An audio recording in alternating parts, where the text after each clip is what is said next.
Hi guys! So, magluto ta karog sabaw nga isda. And since ako naman isa, kaya gamay lang na akong lutuan. Nara akong isda guys. Maklaro ninyo guys. Ano ragod be? So, muna siya guys, akong isda. Barilis na siya guys, akong gihiwa-hiwa para managhan. Nag-crave jud ko, may na lang nilabay itong suki na mo, nilabay. So, mo na siya guys.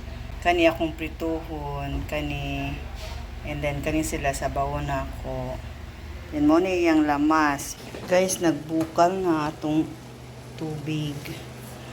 So, ato ning hinayan, kay lunod na to ni, except lang dyan aning mga humok ra. Lunod na to, dali ram ni siya lutuon ko. Ilunod ang mga kailangan kami. Okay. Guys, nagbukal na siya. Dali ra ka ay lutuon ang sabaw.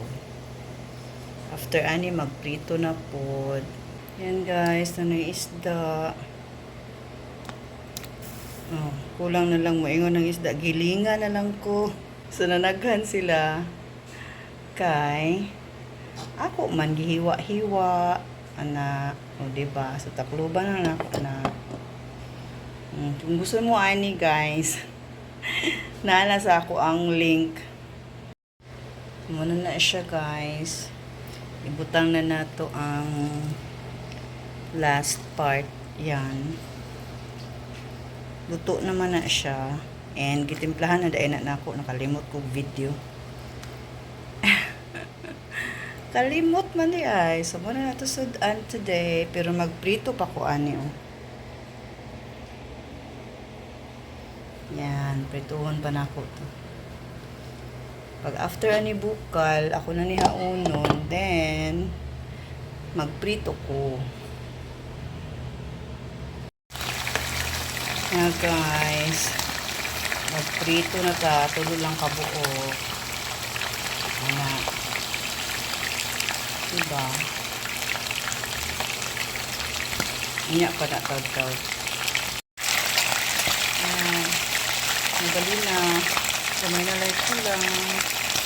Makakauna ka. Taas-taas tigil akong vlog ha. Bantay rin mo. Sige na magreklamo mo po. Sige na magreklamo mo po akong vlog.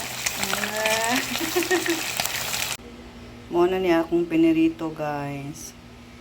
Tulo na kabuo. So mauna ni siya guys. Atong giluto ganila nga sabaw, nga isda, and pinirito.